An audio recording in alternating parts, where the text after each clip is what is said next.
क्यों?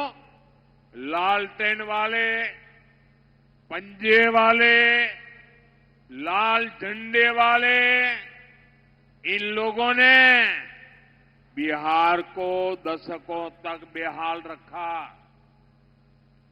क्योंकि इनके एजेंडे में कभी विकास था ही नहीं। नीतीश जी के नेतृत्व में एनडीए ने बिहार को सुशासन दिया, विकास दिया। जंगल राज में जहां निराशा थी, हताशा थी, वहीं सुशासन में नए सपने हैं, नए संकल्प है। लोगों का हम पर अटूट भरोसा है कि एनडीए सरकार ही आपकी आकांक्षा पूरी कर सकती है। इसलिए जहां रेल पहुंची है, वहां आज तेज गति की वंदे भारत ट्रेन की मांग हो रही है। जहां सड़कें पहुंची हैं, वहां एक्सप्रेसवे की मांग हो रही है। जहां छोटे अस्पताल खुले हैं, वहां सुपर स्पेशलिटी अस्पताल की मांग हो रही है। इसलिए आजकल मजबूरी में आरजेडी को भी विकास की झूठी बातें करने की नौबत आई है, वरना इनका इतिहास विकास विरोधी रहा है। बिहार की आज की पीढ़ी को जानना चाहिए। तब लोग मांग करते थे कि सड़क चाहिए, तो आरजेडी कहती थी कि सड़क बनेगी तो हादसों का खतरा होगा। उस समय लोग मांग करते थे कि बिजली आनी चाहिए, तो आरजेडी के लोग कहते थे अरे बिजली आएगी, करंट लग जाएगा, लोग मर जाएंगे। तब लोग गुहार लगाते थे कि बाढ़ से बचाइए, तो आरजेडी वाले कहते थे अरे पानी घर में आना, तो पानी घर में घुसना ये तो सुकून होता है, अच्छी बात होती है। साथियों, ये लालटेन युग का यही सच है। आरजेडी के लोग गरीब गुरबा, दलित महादलित, पिछड़े अति पिछड़े के टोलों में जाकर लोगों को विकास का डर दिखाते थे। आरजेडी की सोच का ये हाल था, तभी बिहार बेहाल था। साथियों, जंगल राज वालों की इसी सोच की वजह से हमारे कटिहार में विकास नहीं हुआ, और फिर कांग्रेस आरजेडी ने इसको पिछड़ा जिला घोषित करके पल्ला झाड़ दिया। जब किसी अफसर ने कोई गुनाह किया हो या किसी अफसर के साथ उनकी बनती ना हो, पड़ती ना हो, और अफसर को अगर सजा देनी होती थी ना, तो उसको अफसर को कटिहार भेज देते थे। साथियों, जब 2014 में आपने मोदी को अपनी सेवा का मौका दिया, तो मैंने तय किया कि आपको ऐसे मुश्किलों में नहीं रहने दूंगा। इसलिए हमारी सरकार ने कटिहार को पिछड़े जिले से निकाल करके आकांक्षी जिला घोषित किया। यह मिशन मोड पर विकास के काम शुरू किए। आज यहां हाईवे का, रेलवे का जाल बिछ रहा है। यहां पड़ोस में जिस पूर्णिया को काले पानी की सजा मिली हुई थी, अब यहां एयरपोर्ट बनने से इस पूरे क्षेत्र को, सीमांचल को बहुत फायदा हो रहा है। साथियों, लालटेन वाले, पंजे वाले, लाल झंडे वाले, इन लोगों ने बिहार को दशकों तक बेहाल रखा, क्योंकि इनके एजेंडे में कभी विकास था ही नहीं। नीतीश जी के नेतृत्व में एनडीए ने बिहार को सुशासन दिया, विकास दिया। जंगल राज में जहां निराशा थी, हताशा थी, वहीं सुशासन में नए सपने हैं, नए संकल्प है।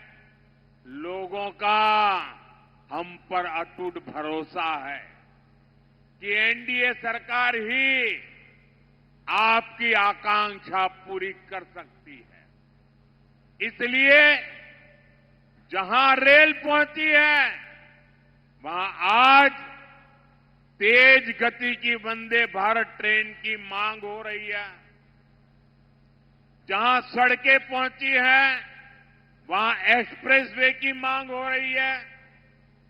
जहां छोटे अस्पताल खुले हैं, वहां सुपर स्पेशलिटी अस्पताल की मांग हो रही है। इसलिए आजकल मजबूरी में आरजेडी को भी विकास की झूठी बातें करने की नौबत आई है, वरना इनका इतिहास विकास विरोधी रहा है। बिहार की आज की पीढ़ी को जानना चाहिए। तब लोग मांग करते थे कि सड़क चाहिए, तो आरजेडी कहती थी कि सड़क बनेगी तो हादसों का खतरा होगा। उस समय लोग मांग करते थे कि बिजली आनी चाहिए, तो आरजेडी के लोग कहते थे अरे बिजली आएगी, करंट लग जाएगा, लोग मर जाएंगे। तब लोग गुहार लगाते थे कि बाढ़ से बचाइए, तो आरजेडी वाले कहते थे अरे पानी घर में आना, तो पानी घर में घुसना ये तो सुकून होता है, अच्छी बात होती है। साथियों, ये लालटेन युग का यही सच है। आरजेडी के लोग गरीब गुरबा, दलित महादलित, पिछड़े अति पिछड़े के टोलों में जाकर लोगों को विकास का डर दिखाते थे। आरजेडी की सोच का ये हाल था, तभी बिहार बेहाल था। साथियों, जंगल राज वालों की इसी सोच की वजह से हमारे कटिहार में विकास नहीं हुआ, और फिर कांग्रेस आरजेडी ने इसको पिछड़ा जिला घोषित करके पल्ला झाड़ दिया। जब किसी अफसर ने कोई गुनाह किया हो या किसी अफसर के साथ उनकी बनती ना हो, पड़ती ना हो, और अफसर को अगर सजा देनी होती थी ना, तो उसको अफसर को कटिहार भेज देते थे। साथियों, जब 2014 में आपने मोदी को अपनी सेवा का मौका दिया, तो मैंने तय किया कि आपको ऐसे मुश्किलों में नहीं रहने दूंगा। इसलिए हमारी सरकार ने कटिहार को पिछड़े जिले से निकाल करके आकांक्षी जिला घोषित किया। यह मिशन मोड पर विकास के काम शुरू किए। आज यहां हाईवे का, रेलवे का जाल बिछ रहा है।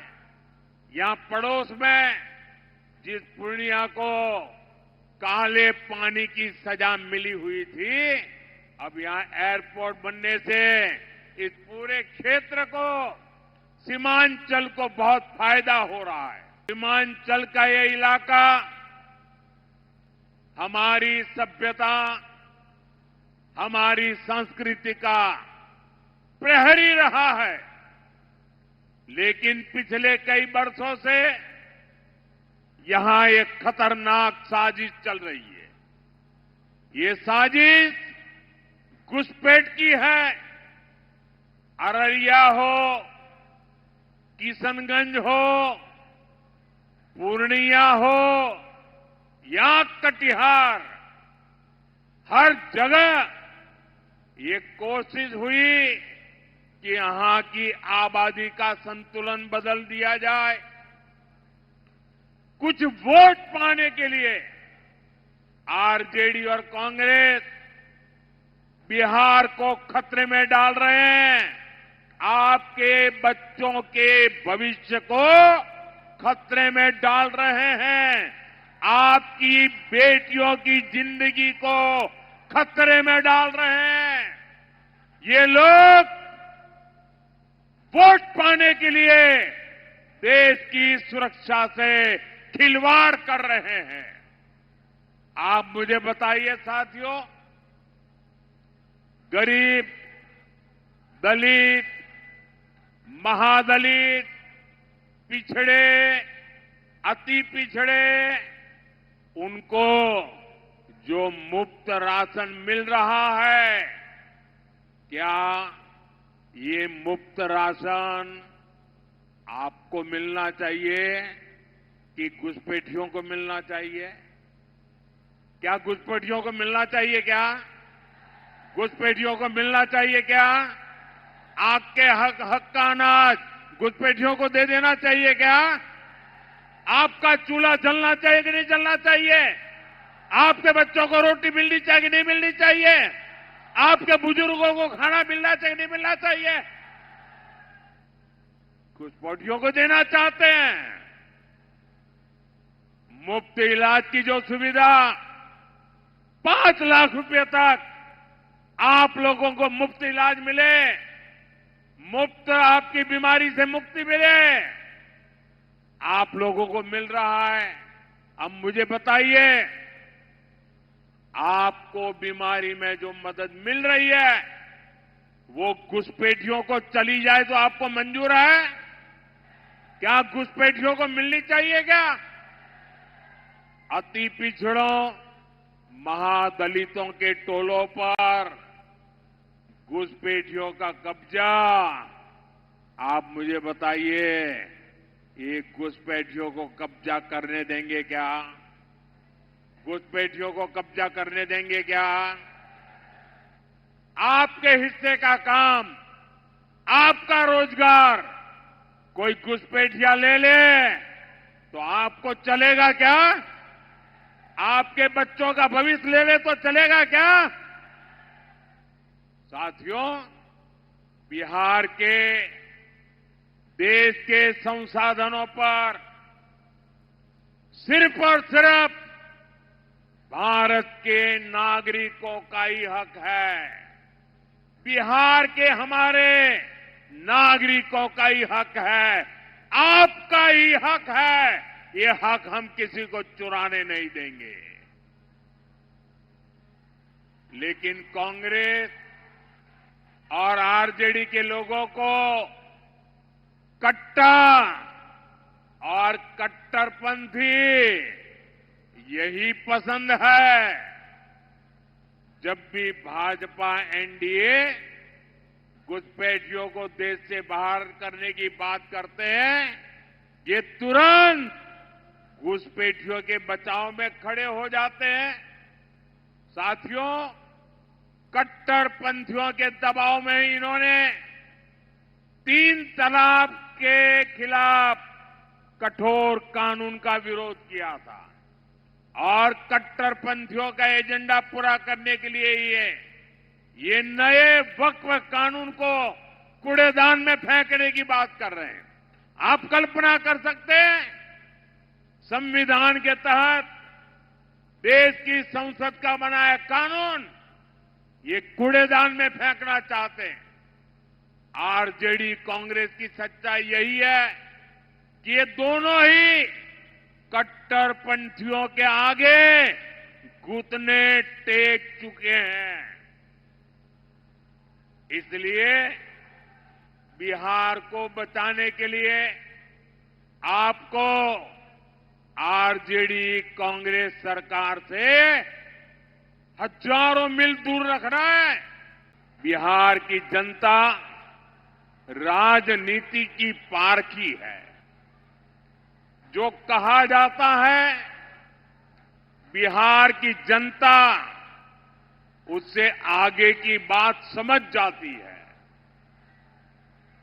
आप आरजेडी कांग्रेस के जरा पोस्टरों को देखिए,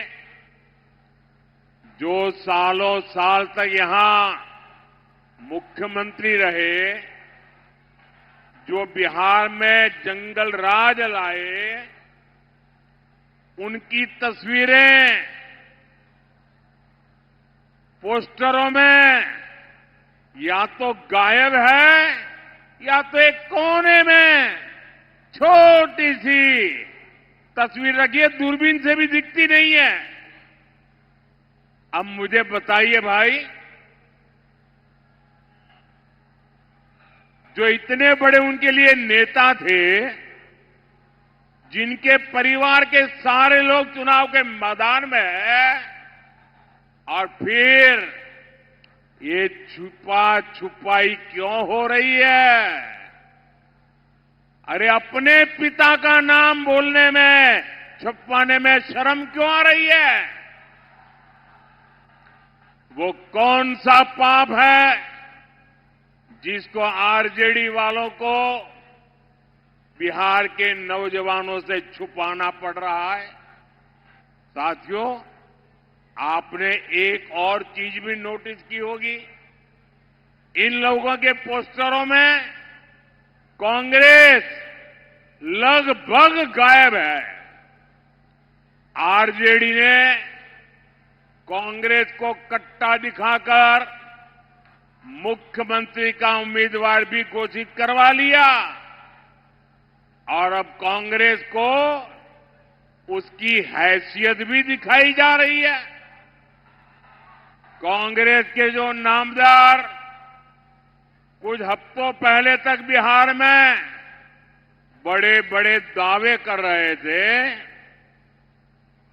उनकी तस्वीर और दावे दोनों को पोस्टर में से भी और घोषणा पत्र में भी आरजेडी ने बोना बना दिया है, बोना बना दिया है। आजकल आप ये भी देख रहे होंगे कि जो वादे, जो घोषणाएं आरजेडी के नेता कर रहे हैं, कांग्रेस के लोग ही उन पर विश्वास नहीं कर रहे हैं। जब मीडिया के लोग कांग्रेस के नेताओं में उनके मुंह में उंगली डाल डाल करके बुलवाते हैं, मीडिया वाले बार बार पूछते हैं, घोषणा पत्र बताइए भाई, क्या बताना चाहते हो? जब भी घोषणा पत्र की बात आते हैं, ये कांग्रेस वाले क्या करते हैं? वो कहते हैं भाई घोषणा पत्र के लिए जो पूछना है वो जंगल राज के युवराज से पूछो, हमें मत पूछो। साथियों, ये हाल है इनका। कांग्रेस और आरजेडी के बीच लंबे समय से एक भीषण झगड़ा चल रहा है। कांग्रेस के नामदार ने छठ महापर्व को इसलिए भी ड्रामा बताया ताकि बिहार के लोग आरजेडी पर गुस्सा उतारे और आरजेडी को पराजित करे, इसलिए ऐसी बातें बोली जा रही है।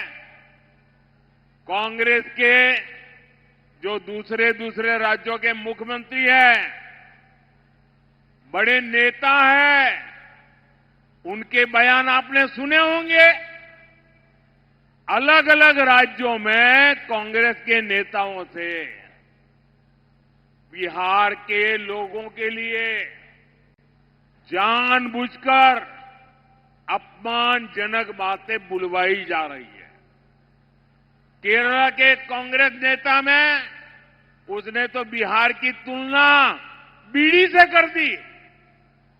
ये भी कांग्रेस की रणनीति का हिस्सा है। जो बिहारियों को प्रताड़ित करते हैं, तमिलनाडु के डीएमके के जो नेता बिहारियों को गालियां देते हैं, उनको कांग्रेस ने बिहार चुनाव में प्रचार के लिए बुलाया। ताकि आरजेडी को आपके गुस्से का सामना करना पड़े। साथियों, कांग्रेस जानती है कि इस बार भी आरजेडी हार गई तो उसकी राजनीति खत्म हो जाएगी और कांग्रेस आरजेडी के वोट बैंक पर कब्जा कर लेगी। एक दूसरों का वोट बैंक छीनने की एक खींचतान अब खुल करके सामने आ गई है। आप देखिएगा, बिहार चुनाव में हारने के बाद कैसे आरजेडी कांग्रेस में गालियों का दौर शुरू होता है। कांग्रेस और आरजेडी के जो नामदार है, ये लोग जमीन से भी कटे हुए हैं। ये लोग भांति भांति के सपने भले देखते हो। अब कांग्रेस के नामदार बिहार को लोगों को बता रहे हैं कि जब दिल्ली में उनकी सरकार बनेगी, अब देखिए ये देश उनको अब निकाल के रहने वाला है। तब बिहार में नालंदा जैसी यूनिवर्सिटी बनेगी। अब इनको कुछ पता ही नहीं देश कहां चल रहा है। ऐसी यूनिवर्सिटी वो कहते हैं जिसमें विदेशी छात्र पढ़ने आएंगे। साथियों, झूठ बोलने की इनकी आदत बहुत पुरानी है। जब केंद्र में कांग्रेस और आरजेडी की सरकार 10 साल तक थी, ये लोग तब भी यही कहते थे कि नालंदा में विश्वविद्यालय बनाएंगे।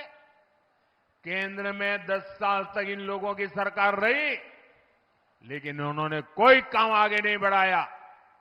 ये लोग यूनिवर्सिटी के नाम पर सिर्फ 20 करोड़ रुपए देकर भूल गए। अरे 20 करोड़ रुपए तो गांव में स्कूल नहीं बन पाती है। साथियों, साल 2014 में जब आपने मुझे सेवा करने का अवसर दिया, हमारी सरकार आई, तो हमने नालंदा की गौरव स्थापना का अभियान शुरू किया। पूरे मन से, पूरे परिश्रम से हमने 10 साल में यूनिवर्सिटी को 2000 करोड़ से ज्यादा का बजट दिया। कितना आंकड़ा याद रहेगा आपको? कितना? 2000 करोड़ रुपया। कितना? जरा पूरी ताकत से बताइए, याद रहना चाहिए। कितना? कितना? और उन्होंने कितना दिया था? 20 करोड़। 20 करोड़। कितना दिया था? कितना दिया था? हमने कितना दिया? हमने कितना दिया? अब देखिए, 2000 करोड़ रुपया लगाया। आज हमने नालंदा विश्वविद्यालय का शानदार कैंपस बनाया। और आज मैं गर्व से कहना चाहता हूं, आज नालंदा यूनिवर्सिटी में 21 से ज्यादा देशों के विद्यार्थी वहां पढ़ रहे हैं। जिन लोगों ने बिहार में स्कूल, कॉलेज, यूनिवर्सिटी के कैंपसों में ताले लगा दिए थे, जिनके राज्य में ग्रेजुएशन करने में ही 5 साल 7 लग जाते थे, कुछ लोगों को तो 10-10 साल लग जाते थे, वो आज बिहार के लोगों को शिक्षा पर ज्ञान दे रहे हैं। जिस सहरसा में आदि शंकराचार्य जी और मंडन मिश्र जी का महान शास्त्र हुआ था, वहां से मैं युवाओं को विश्वास दिलाता हूं कि बिहार में शिक्षा का वही गौरव फिर से लौटेगा। आरजेडी और कांग्रेस को विकास की भाषा समझ ही नहीं आती है। आरजेडी और कांग्रेस की डिक्शनरी में क्या शब्द है, क्या भावनाएं भरी पड़ी है, क्या आदतें जुड़ी हुई है, आरजेडी और कांग्रेस इनकी डिक्शनरी में कट्टा, क्रूरता, कटुता, कुसंस्कार, कुशासन और करप्शन ऐसे ही शब्द भरे पड़े हैं। जंगल राज की पाठशाला में इन्होंने बस यही सीखा है। युवा साथियों, आपके माता पिता ने वो दौर देखा है जब हमारे रक्षक भी सुरक्षित नहीं थे। खुद पुलिस वालों की जान संकट में रहती थी। माताओं बहनों, दलित, महादलित, पिछड़ों, अति पिछड़ों के साथ तो क्या क्या नहीं होता था।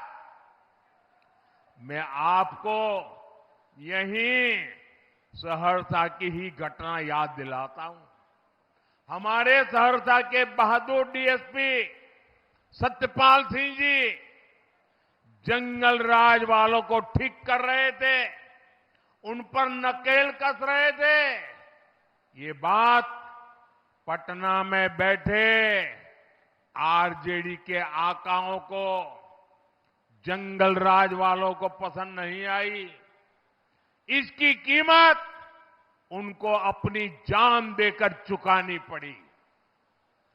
इतना ही नहीं, जिन अपराधियों ने ईमानदार डीएसपी की हत्या की, ऐसे गुनहगारों को खुला छोड़ दिया गया।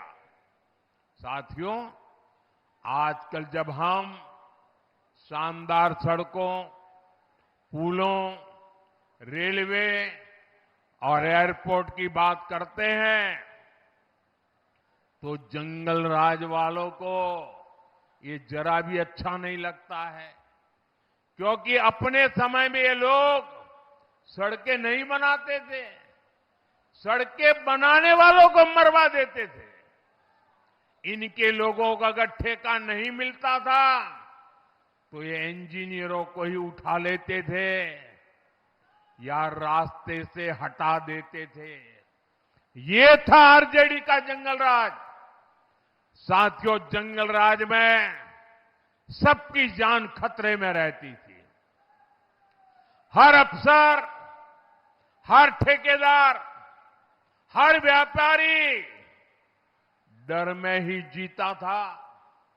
इसी का नतीजा था कि यहां विकास रुक गया था। मिलें, फैक्ट्रियां, सब कुछ बंद हो गया। सहरसा, मधेपुरा, सुपौल जैसे इलाके जहां कभी शिक्षा और श्रम की परंपरा थी, वहां अपराध और अपहरण की मंडियां लग गई। साथियों, नीतीश जी की सरकार ने जंगल राज को हटाकर बिहार को सुशासन में बदला। आज डबल इंजन सरकार कोसी, मिथिलांचल में उद्योगों का विस्तार कर रही है। मधेपुरा रेल फैक्ट्री आज मेक इन इंडिया का गौरव बन रही है। इस रेल फैक्ट्री का उद्घाटन 7 साल पहले हुआ था। हाल में ही यहां से भारतीय रेल को 500वां नंबर, 500वां इलेक्ट्रिक लोकोमोटिव अब रेल को मिल चुका है। साथियों, आज ये क्षेत्र इलेक्ट्रिक लोकोमोटिव दे रहा है। वो दिन दूर नहीं जब बिहार में इलेक्ट्रिक गाड़ियां बनेगी, मोबाइल फोन बनेंगे। मैं आपको विश्वास दिलाता हूं, बिहार मेक इन इंडिया का बहुत बड़ा केंद्र बनकर ही रहेगा।